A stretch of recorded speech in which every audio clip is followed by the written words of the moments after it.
Assalamualaikum warahmatullahi wabarakatuh. Halo guys, saya Mary Astuti Handayani akan membahas materi tentang manajemen. Nah, jadi fungsi manajemen yang akan aku bahas hari ini adalah POAC. Yang pertama itu ada planning, yang kedua ada organizing, yang ketiga ada actuating, dan yang keempat ada controlling. Nah, kita masuk sesi pertama, yaitu P, planning atau perencanaan. Kak, perencanaan apa sih? Nah, perencanaan itu adalah upaya untuk menggunakan sumber daya yang dimiliki oleh suatu organisasi atau perusahaan secara maksimal untuk mencapai tujuan yang telah ditentukan. Nah, pasti kan suatu organisasi ada dong tujuannya, nggak mungkin dia bikin organisasi tanpa tujuan yang jelas. Nah, perencanaan juga memiliki jenis-jenis ya guys. Yang pertama berdasarkan jangka waktu, yang kedua berdasarkan ruang lingkup, dan yang ketiga berdasarkan hierarkinya. Nah, buat yang berdasarkan jangka waktu itu ada 3 jenis. Yang pertama ada perencanaan jangka pendek. Ini rentang waktunya di bawah 1 tahun. Yang kedua itu ada jangka menengah 1-5 tahun, dan yang ketiga ada jangka panjang 5 tahun ke atas. Nah, yang kedua ini ada perencanaan berdasarkan ruang lingkupnya. Yang pertama ada perencanaan fungsional. Ini mengenai tentang fungsi-fungsi, contohnya itu seperti perencanaan pemasaran, perencanaan produksi, dan perencanaan SDM. Yang kedua ada perencanaan fisik, di mana perencanaan ini tuh membahas tentang hal-hal fisik seperti tata ruang, lalu fasilitas, dan lain sebagainya. Yang ketiga itu ada perencanaan menyeluruh. Nah, lalu selanjutnya ada tingkat hierarki. Di sini ada 4 perencanaan. Yang pertama itu ada strategis, yang kedua itu ada taktis, yang ketiga ada operasional, dan yang keempat ada normatif. Coba dong jelasin apa sih mengenai mereka berempat? Oke, kita bahas. Nah, yang pertama itu ada perencanaan strategis. Perencanaan ini tuh sifatnya jangka panjang guys. Nah, di perencanaan ini itu menetapkan target strategis dengan mempertimbangkan faktor internal dan eksternal dari suatu organisasi. Perencanaan ini itu ditetapkan oleh top manager. Nah, yang kedua ada perencanaan taktis. Perencanaan ini tuh sifatnya jangka menengah. Tujuan dari perencanaan taktis ini adalah untuk mengefisiensikan penggunaan sumber daya yang dimiliki suatu organisasi untuk mencapai tujuan dengan jangka menengah. Perencanaan ini itu ditetapkan oleh middle manager. Nah, yang ketiga ini ada perencanaan operasional. Perencanaan ini tuh biasanya bentuk dari perencanaan strategis yang dilaksanakan oleh karyawan tingkat rendah. Nah, perencanaan ini tuh biasanya berisi tentang rencana-rencana strategis untuk mencapai tujuan-tujuan yang strategis yang dimiliki oleh organisasi tersebut. Perencanaan ini tuh kayak mencangkup pemasaran, fasilitas, dan produksi. Yang keempat itu ada perencanaan normatif. Perencanaan ini tuh berisi tentang kebijakan-kebijakan, peraturan, dan lain sebagainya yang sifatnya itu menekan gitu dalam satu organisasi buat suatu kegiatan yang dilakukan secara berulang-ulang.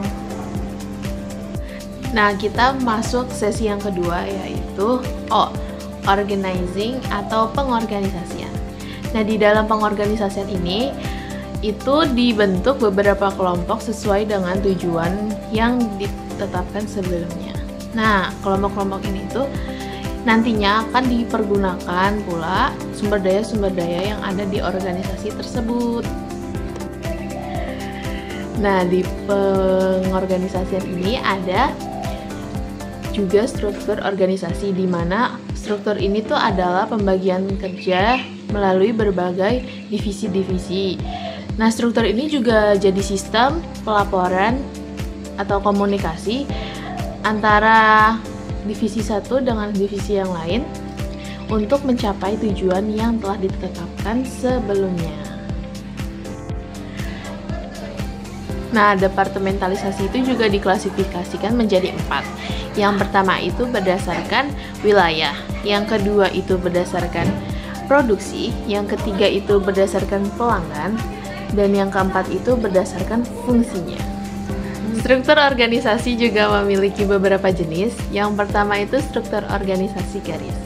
Struktur ini dipakai oleh perusahaan-perusahaan kecil yang memiliki kebutuhan akan pengambilan keputusan dan tindakan yang cepat.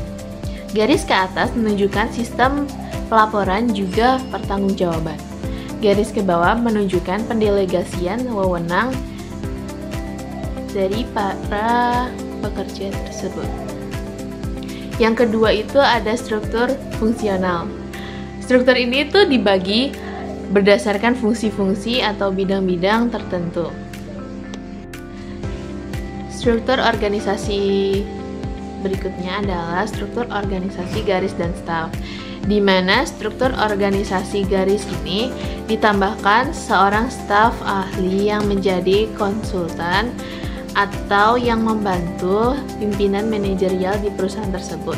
Organisasi yang keempat ini ada struktur organisasi fungsional dan staf, di mana struktur organisasi fungsional ini diselipkan seorang staf khusus atau staf ahli yang menjadi konsultan